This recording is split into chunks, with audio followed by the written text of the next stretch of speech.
Yes, except stuff's coming this way here. Okay, hang on a second. Yes. So my name is Desiree COF, and I'm going to start by going back to the good old days about a decade ago when we all were children, and our general definition of fun would be to go outside and engage in physical activities with our friends and neighbors. And nowadays, children would rather stay inside and binge watch TV shows and play video games for hours. In addition, in 2005, the U.S. Department of Health and Human Services upped the amount of physical activity that children should participate in on a weekly basis from 20 minutes 3 days a week to 1 hour 5 days a week. Both of these facts make it more important than ever, that children should stay active in organized sports. What I'm going to prove to you today is that participation in organized sports has a significant positive effect on our youth. I will do this by explaining that participation in sports strays children away from trouble, participation has a substantial effect on a child's well-being, and participation prepares children for a more successful future. This leads me to my first point, which is participation in organized sports helps keep children out of trouble.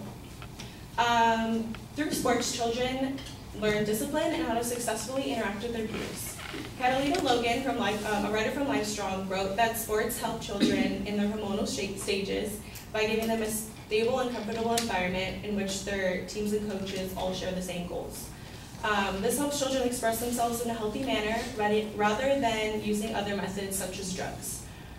In fact, Dr. Nalon from the American Psychological Association discovered that in a study of 1,515 students, athletes were less likely to use cocaine, psychedelics, and were also less likely to smoke cigarettes.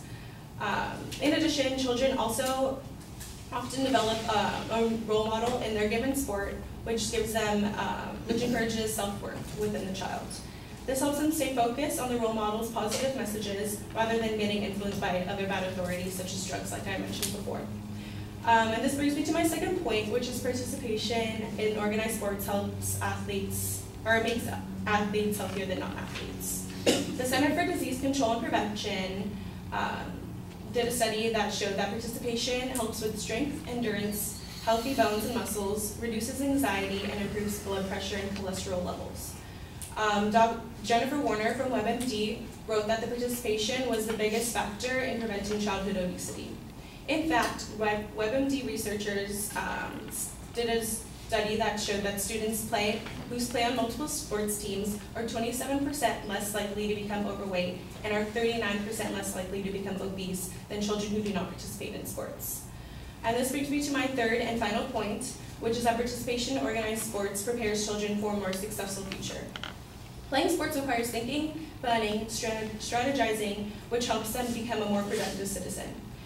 The Child Study Center wrote that children who play sports have a better cognitive and academic success. They get better grades, manage time better, and also are better at making quick decisions.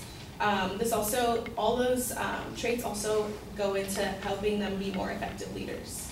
In addition, Archives of the Pediatric and Adolescent Medicine wrote that early teenagers have higher self-esteem, lower anxiety, when involved with more intense physical activity. Self-confident and competitive nature of these athletes make them strive for better and higher paying jobs. In today's workplace, employers look for more people with emotional intelligence rather than academic intelligence. They look for the ability to work in a team setting, make connections with their colleagues, rather than just merely being book smart.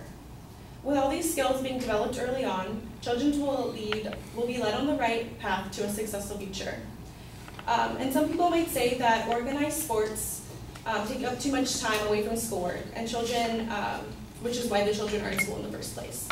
But in fact, children need a certain GPA to be able to stay in sports, which is usually a C average. And also, athletic children tend to do better in school because most of them are striving to get athletic scholarships, which are very competitive nowadays. And so during this speech, I proved to you that participation in sports stray children away from trouble, has a substantial effect on their well-being, and prepares them for a more successful future.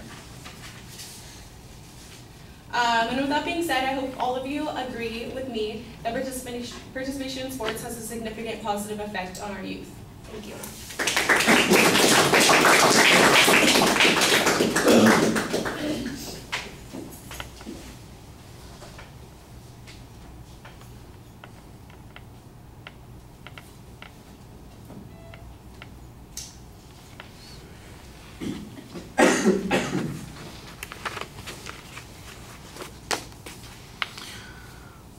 All right, well, I like the reference to the shared experience at the beginning to lead the audience into the topic. I think that you do have a clearly stated proposition. There's a good layout of what the secondary points are going to be.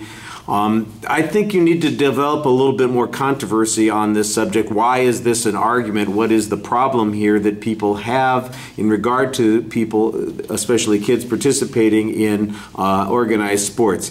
At the end of the speech, you have a little bit of this where you talk about reasons why people might, not do this. They think there should be more emphasis on academics or something along those lines. That feels, first of all, it feels a little bit late. And I think it would make more sense to have it toward the beginning of the speech. And secondly, it feels a little half-hearted. I think you need to find some evidence that people are discouraging this. Is there a decline in the participation in organized sports? Have there been criticisms of organized sports that might discourage people from participating in them? Any of those kinds of things that would then give us a little bit more reason to believe that this argument's really necessary. I think the 2 points that maybe there's some argument on are the first and the third one.